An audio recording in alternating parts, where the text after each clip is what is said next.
Research Boutique.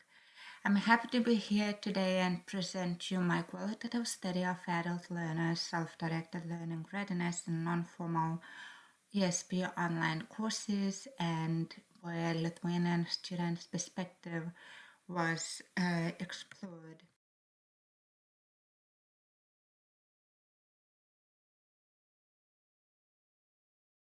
Of my presentation consists of several stages. So the first one is aim and methodology. Later on, I'm going to present you self-directed learning and the stages of it. After that, I'm going to talk about self-directed learning readiness scale, which was developed by Fisher and King. After that, the qualitative study is going to be presented together with its results and conclusion. Let's begin with the aim of this study. So the aim was to explore Lithuanian students' approaches towards the factors related to self-directed learning readiness. The methodology was a qualitative approach, which was where 7 adult respondents participated in structured, in-depth interviews, and they had to answer questions related to the self-directed learning readiness scale.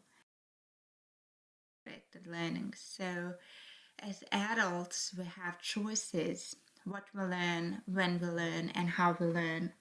And these choices are related to our personal growth, which is also directly linked with motivation, goals, vision, planning, creativity, development as personalities, and etc.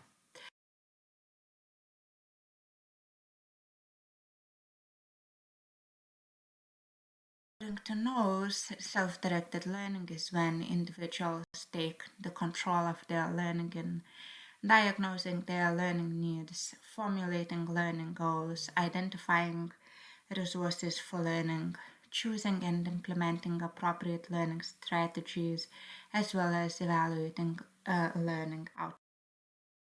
There are certain stages of self-directed learning. One of them is planning of learning, then learning itself, assessment of one's learning, feedback, and finally reflection.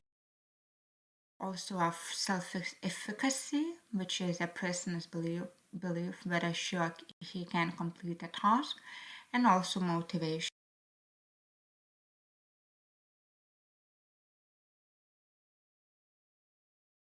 Another stage is a learning stage, and learning consists of certain strategies, and so those strategies can be superficial, deep, or strategic. Then the stage of assessment is when competent individuals, are able to assess themselves accurately, whereas low achievers tend to overestimate their performance. And it's also worthwhile to mention that self-assessment is a continuous. Then we have feedback, which is information provided to the learner to improve his or her learning. The reflection, which consists of thoughts and feelings during the process of learning, good and bad things about the learning process, and also such questions as what could I do better? How could I perform in a better way? Self-directed learning readiness scale, which was developed by Fisher and King, and this scale consists of 3 parts. The first one is desire for learning, then self-management, and finally self-control. Desire for learning involves certain competencies as wanting to learn new information, enjoying learning this information, then having a need to learn, enjoying a challenge, and etc. Self-management consists of such competencies as being self-disciplined, being able to set strict time frames, having good management skills. also being disorganized in some ways, prioritizing work, and finally, self control consists of such competencies as being responsible for your own decisions and actions, being in control or not being in control of life, having high personal standards, and etc.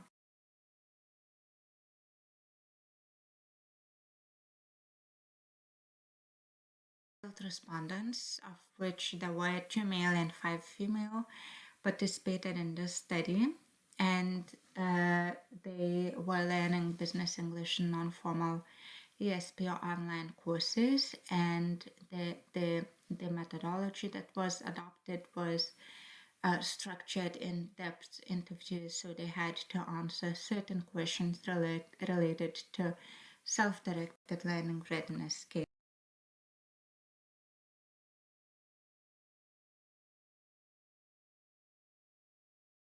There were certain components taken from this scale. So from the 3 parts, of which the first one is desire for learning. So I enjoy learning new information. I learn from my mistakes and I have a need to learn. These were the competencies that were taken from the scale. Then from self-management, there were 3 other competencies taken. So the first one is being self-disciplined, then being disorganized, and being able to set strict time frames. And finally, of the last stage, which was self-control. So such competencies as being responsible, evaluating own performance, and setting own learning goals were included in this qualitative study. That they enjoy learning new information. All their answers were positive. For instance, yes, I like this process because if you learn new information, you can feel how you can move forward in your life. However, not all the respondents were sure if they learned from their mistakes, but all of them expressed positive approaches. For instance, I try to review the tasks and what kind of mistakes I have done. It's like self-analysis and self-control. Then I do all the time in life, but sometimes in English it's not easy to learn from the first mistakes. You need to do the same mistake 5 times to remember it. Also, none of the respondents would call himself or herself as disorganized.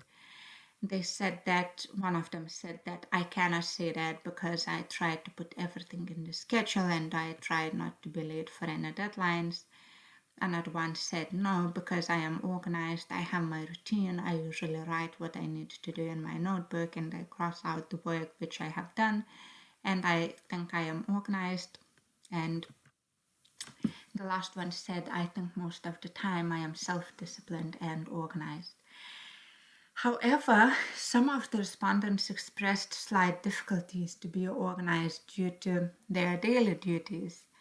For instance, no, I think I am organized, but because of my children, I don't know how my day will go.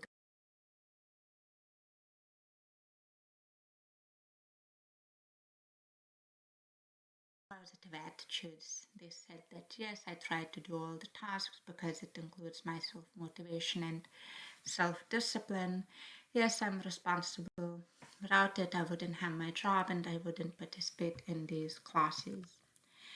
Um, Also, all the respondents evaluate themselves as self-disciplined and do their best to set strict time frames. For instance, I chose to do it for myself, and it depends on me how much I want to get from this course.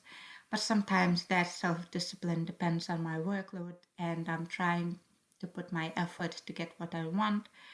Yes, I feel very good learning English remotely because I receive a lot of information and no one distracts me. I am self disciplined in all the things I do all the time.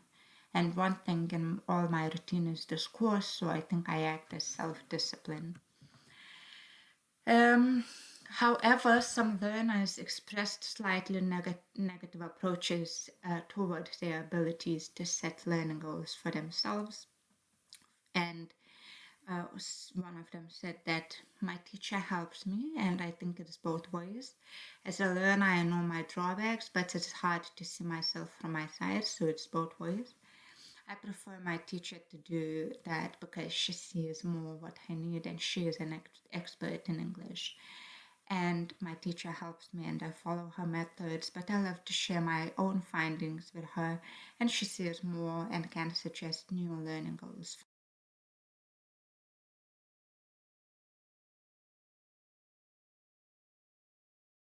Is that the feedback that was received from students shows that they now acknowledge and highly value their levels of self-directedness in non-formal online ESP courses in terms of such competencies as being self-disciplined, organized, setting strict time frames and learning goals, being responsible and able to find out information.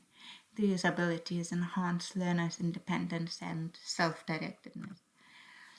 Um, Another conclusion that can be made is respondents' answers show that teachers play a key role in helping them to set learning goals. Also, some of the respondents' answers show that they might sometimes become disorganized and unable to maintain self discipline due to their constant duties to balance between family, work, and other commitments they have. So these outcomes should motivate educators to apply the strategy of self-directed learning in order to help learners deal with such challenges and also increase their motivation and achieve more effective learning results.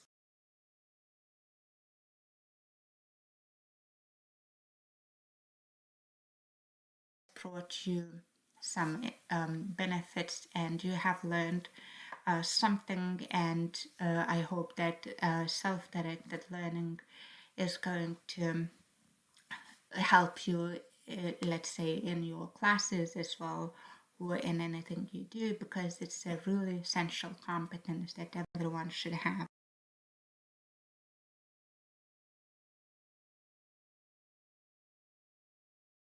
So, this is the list of the literature that has been used for this study. So, thank you once again, and I look forward to seeing you in future conferences.